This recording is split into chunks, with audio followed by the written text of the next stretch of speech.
Hello, this is Edwin Dearborn, another edition of Growth Driven, where we bring to you experts, their insights, and how to grow. And with me today is Tony Melvin on knowing how to grow.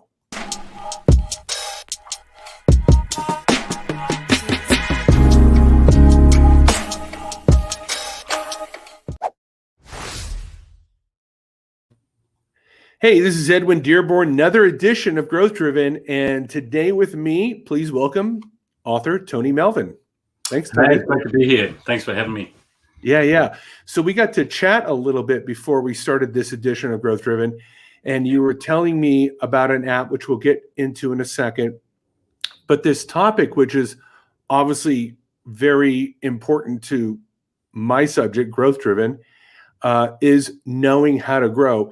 And you brought up some concepts about, objectives and measurement and organization. And I thought maybe you could take up each one of those topics and how they tie together, and then the technology that you're developing to kind of bring all that together in a very innovative way.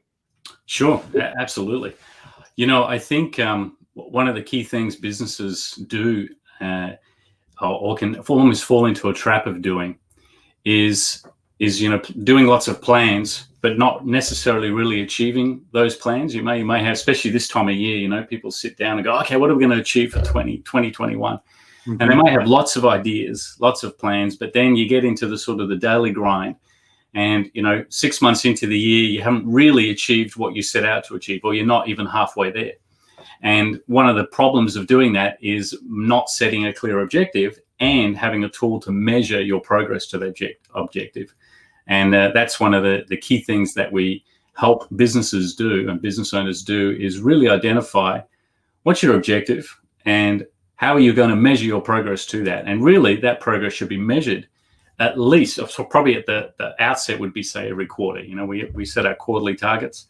You want to be measuring that, but then you want to be bringing it down and measuring it monthly and measuring it weekly to make sure you are heading in that right direction. So I think that's one of the key things about growth, is having that goal or that target objective and measuring your progress towards it on a regular basis. Absolutely.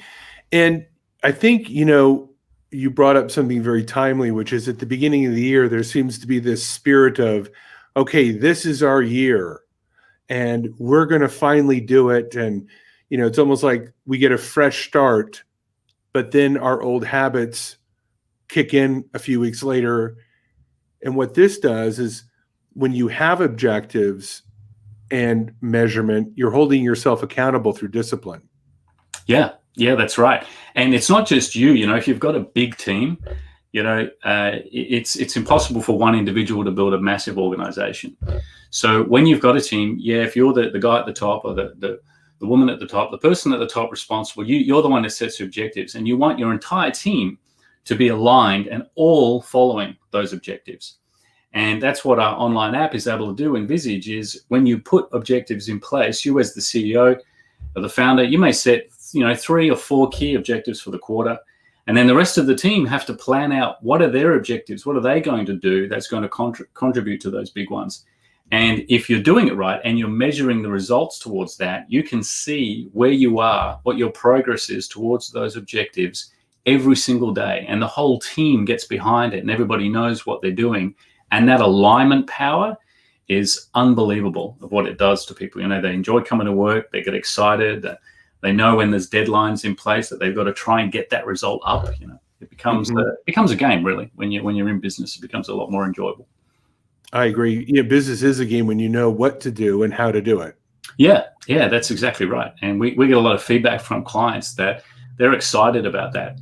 And in terms of, motivating a team, some people talk about, building morale and like doing group hugs or boot camps or something like that. But it doesn't come from that. It comes from knowing what you're supposed to achieve and achieving it. And when a team does that, and when a team's working together, the camaraderie you get from a group of people going, we are going to get that target, we're going to achieve that, they will work night and day in order to do it without you having to prod or push or whatever. The right type of people are just naturally like that. Yeah, absolutely. Yeah, so, I think you have a good HR department that brings those right people together with what you're doing. It's deadly.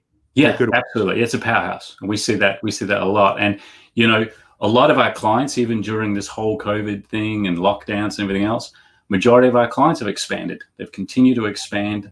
They, they had a little blip or whatever in the beginning, but they adjusted their objectives. They started measuring different metrics in order to make sure they were still on target. And they all expanded, they all kept going. And we did too.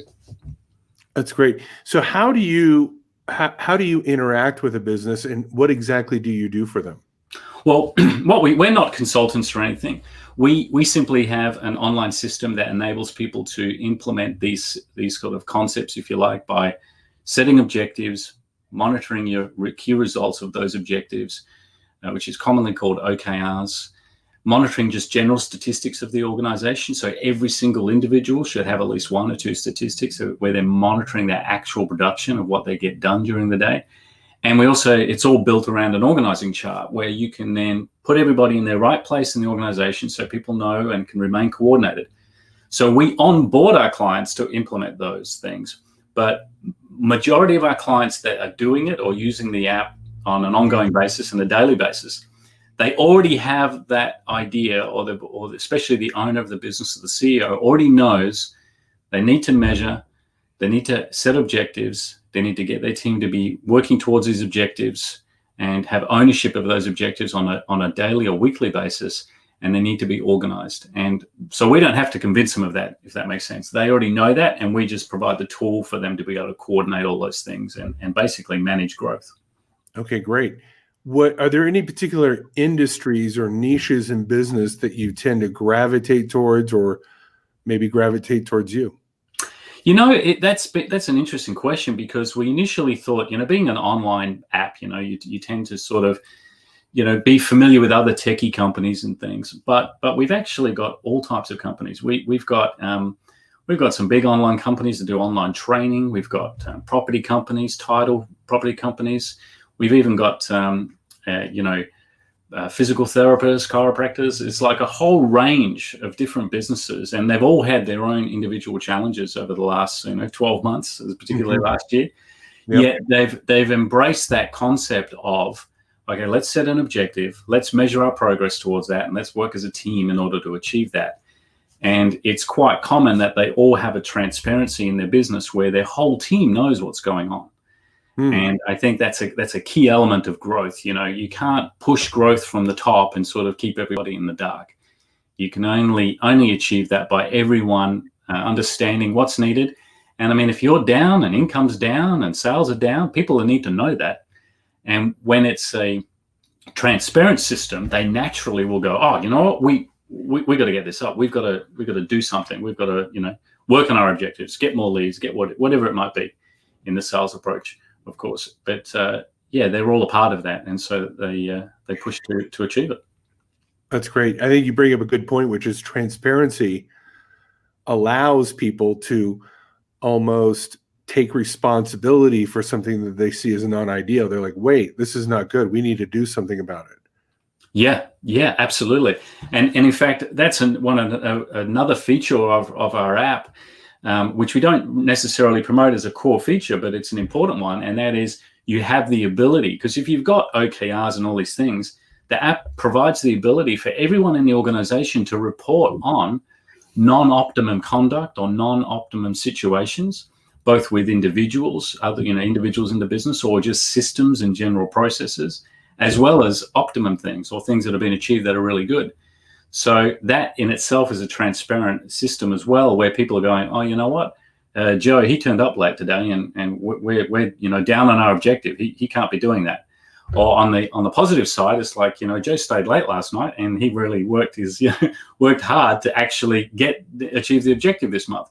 And when the team have that as a tool, the whole team become a really solid team, and they all know that they're working to work towards the thing. And also you have naturally someone who's not really a player would eventually be kind of pretty obvious, and he's not going to want to hang around if people keep reporting on him saying he's not really doing his job well. He's going to go.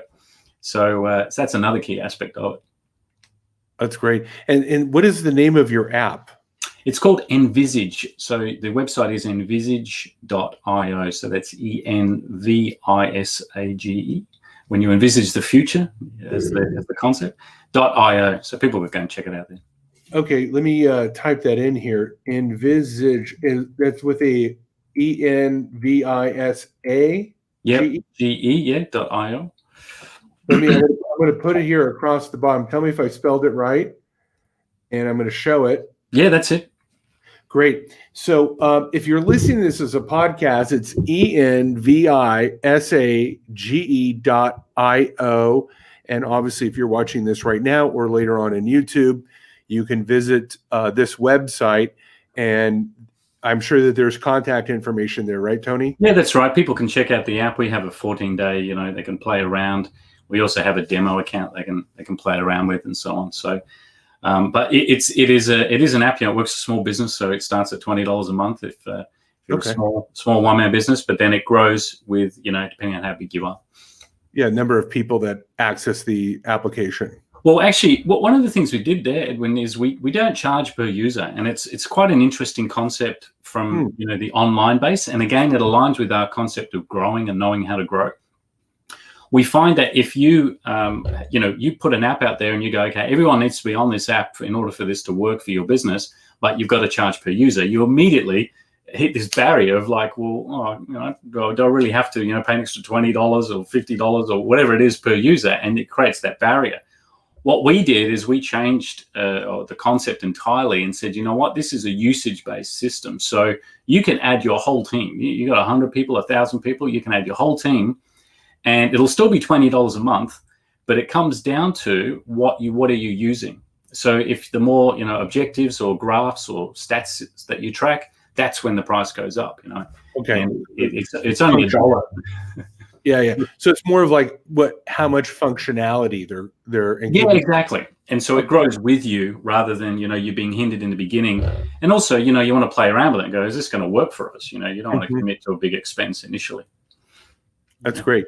So now that you obviously are delivering the service, you have a number of different industries and business niches using it.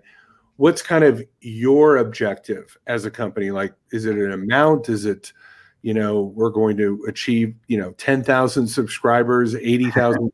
Like, what's your objective? Yeah, one of the things, we are doing this as sort of a labor of love. Both myself and the founder of the company, we've built different companies. We've, been successful in other areas. But this is something we've always wanted to have when we're building businesses. And Michael Linzer, who's the founder, he's been very successful. He's got an IT company. He's done several startups and sold them. But we're doing this as a labor of love. And honestly, our passion is to really see businesses worldwide, using the app and growing and expanding. And, the people in those businesses enjoying working in there and having a good, a career opportunity, good, solid employment. The company's strong. It's financially strong, it's growing. And you can achieve those things when you're, utilizing organization charts, statistics and objectives and key results. When you've got all these things working, that is what happens. You build a very, thriving, viable business. So where we see this going is in the future, we'll be able to, with all of the data that's in Envisage, we'll be able to really look into, what is really working for companies, how are they implementing these certain things and helping them grow? And obviously we got plenty of case studies even right now through this whole COVID thing of what have companies done differently in order to continue to expand, not just survive, but actually expand and do another quarter that was higher than the one before. And I think that's going to be incredibly valuable when we can provide those insights and share those with the world. That's great. Do you have any type of affiliate program, like where marketers or consultants can bring you business and maybe they can somehow help you with the market share? We do. We certainly want to align ourselves with consultants because we don't want to be a consulting company. So if there's anyone out there who's, the OKR, Objective Key Results consultant, or any type of consulting business, Envisage provides them with a tool they can implement for their clients and really monitor that business progress.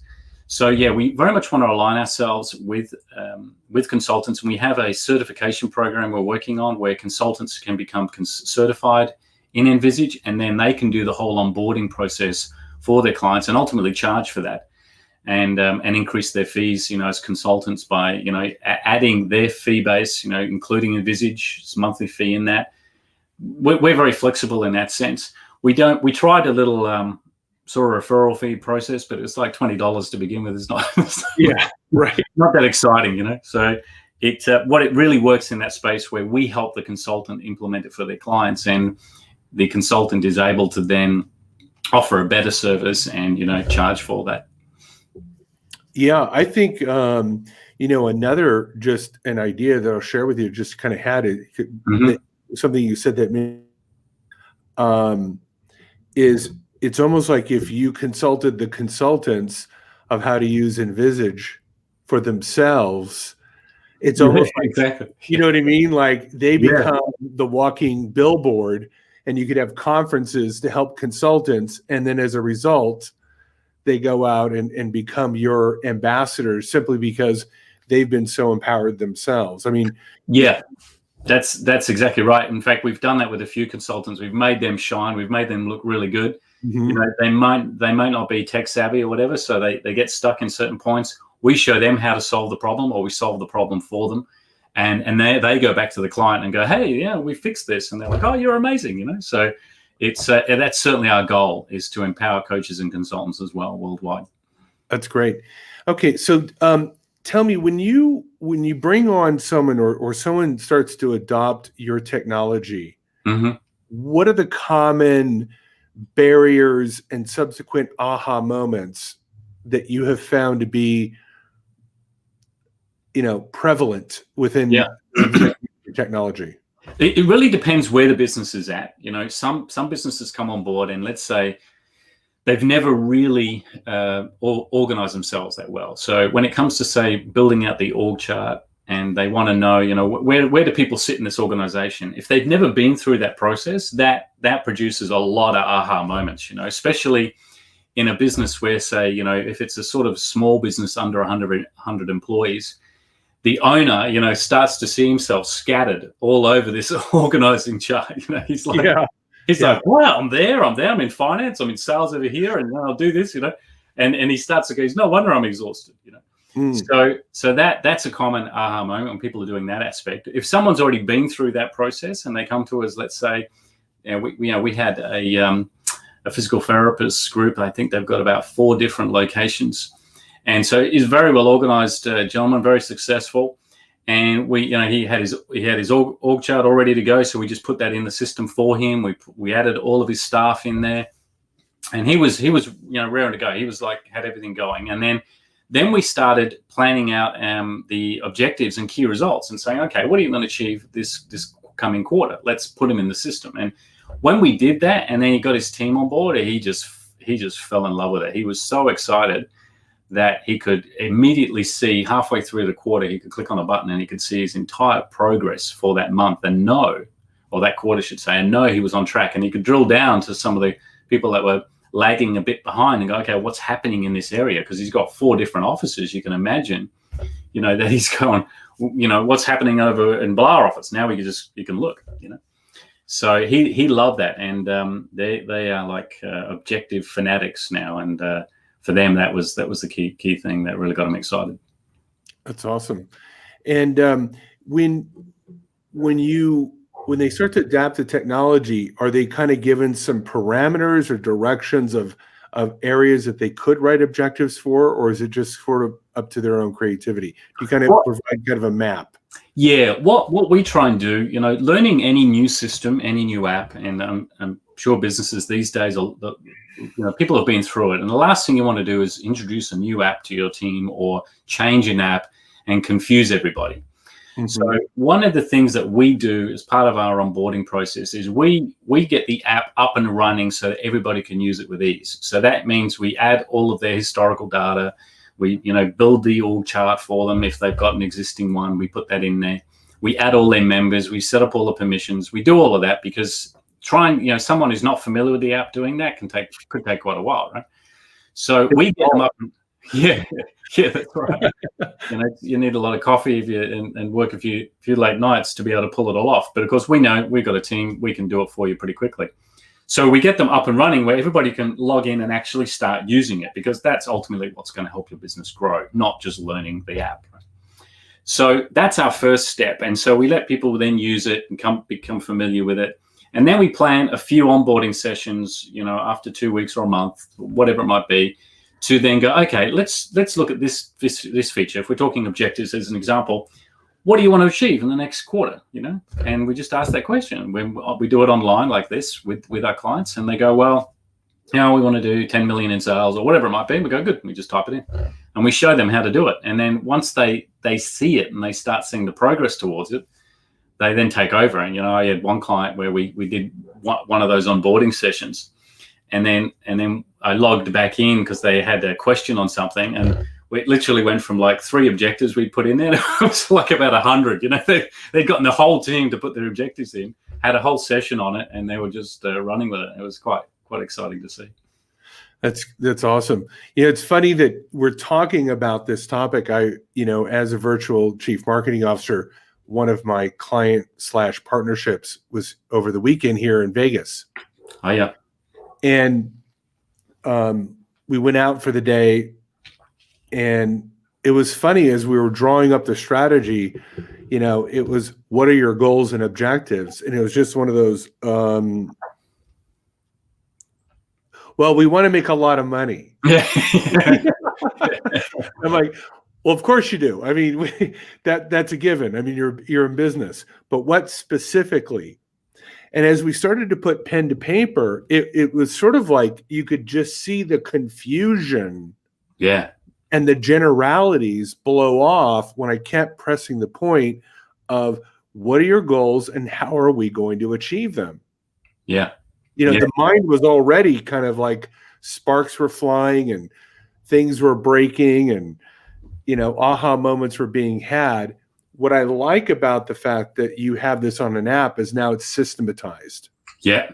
And the other key element of that is not only what do you want to achieve, but in order to put it in the app, you also have to say, well, who is going to do it?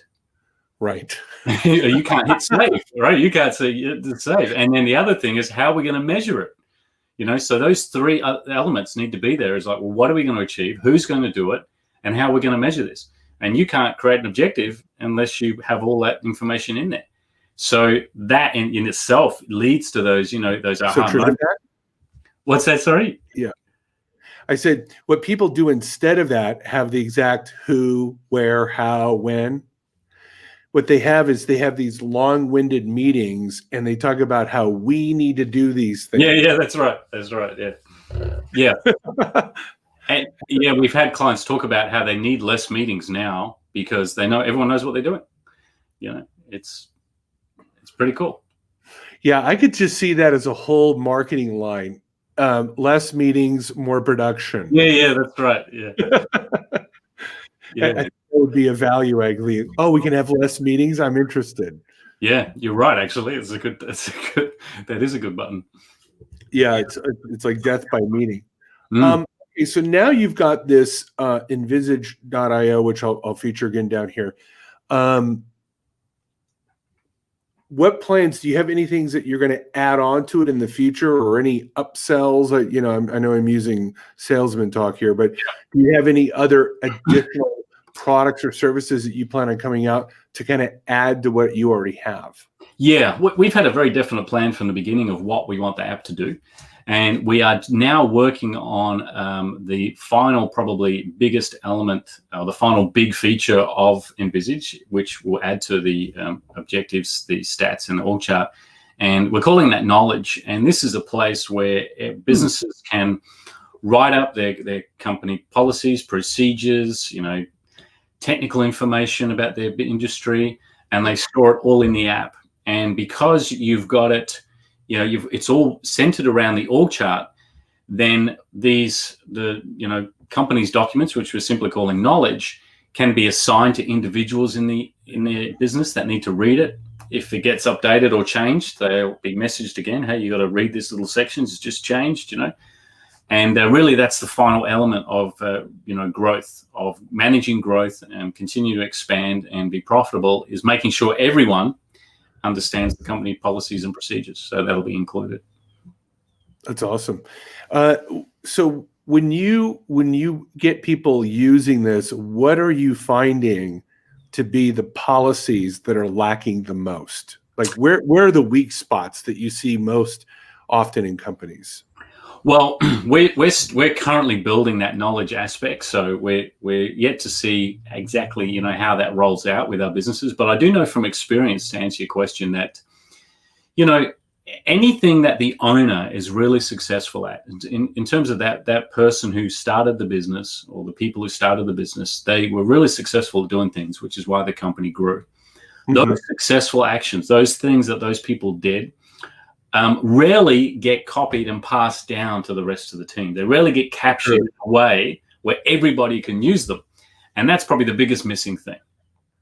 So true. I agree. I see that all the time and this is where the business owner gets into, I guess I'll just have to do it myself. Yeah, yeah, that's right. Or they shrink in order to solve the problem of everyone else not being as good as them or not knowing what to do, rather than just going, hey, you know what, I'm just going to train you guys on how to do it, or write it up, here's how I do it, And these days, and our knowledge documentation will have this feature, is you don't have to write things. You could just make a video like this, So true. So true. I've been trying to teach people that, to that point that you just brought up. I'm a partner in a bookkeeping firm, and I wanted her to write up answers to the, what are the top 30 or 40 questions that you hear all the time about bookkeeping. Great idea. Yeah. And she was like, oh my God. I go, it's all in here. She already has the answers. She goes, for me to sit down and write it would take me forever. And I said, no, what I want you to do is someone's going to ask you those 30, 35, whatever the number is. And then you're going to speak it, and then we're going to transcribe it and edit it. Yep.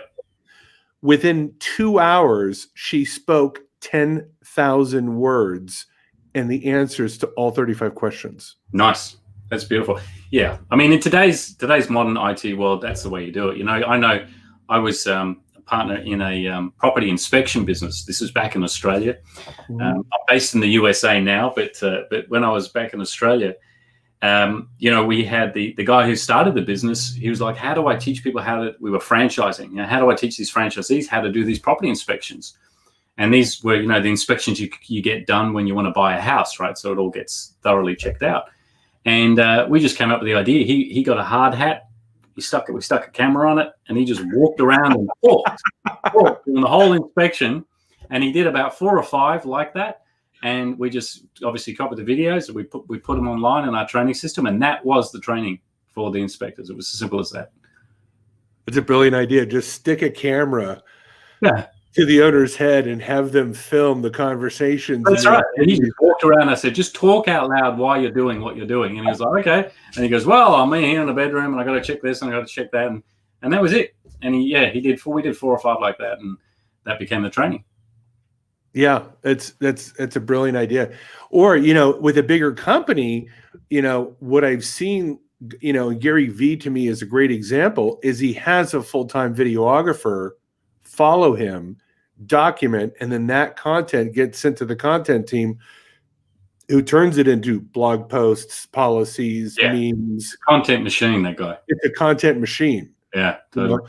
That to me is my ideal way of living, is that someone's following me and just creating all these different ebooks and videos and podcasts. I don't think I shave or shower enough to be able to do that. Have someone follow.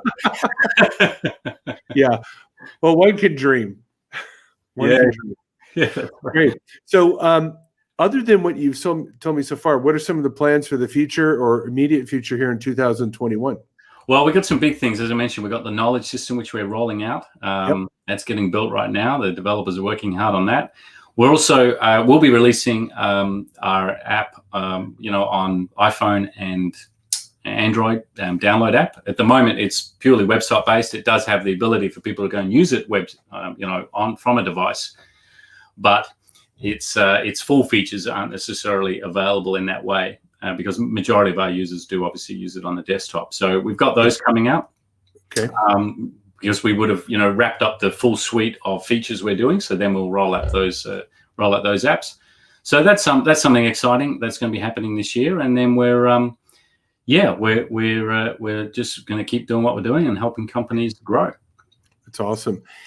Well, if you're listening here on Growth Driven or following me right now or watching later on YouTube, I'm with author Tony Melvin, and he's talking about Know How to Grow and his app, envisage.io. That's envisage.io.